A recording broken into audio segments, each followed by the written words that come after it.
এর মধ্যে কি আছে? শুধু সর্ষে? এটার মধ্যে হচ্ছে সর্ষে, নুন আর হলুদ এই দিয়ে করছি এখন।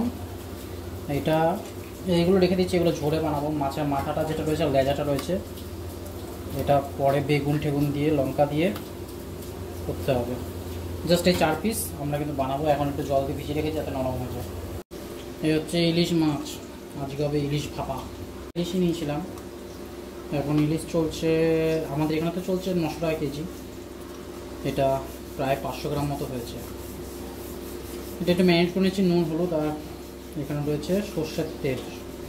ম্যারিনেট করে এবার এটা টিফিন বক্সে দিয়ে সর্ষেটা দিয়ে বানাবো। সেটা ভিজিয়ে রেখেছিলাম, সর্ষের মধ্যে চেরা লঙ্কা দিয়ে দিচ্ছি আর দিয়ে দেবো কিন্তু ইলিশ মাছ। আগে ইলিশ মাছটা দিয়ে দিই।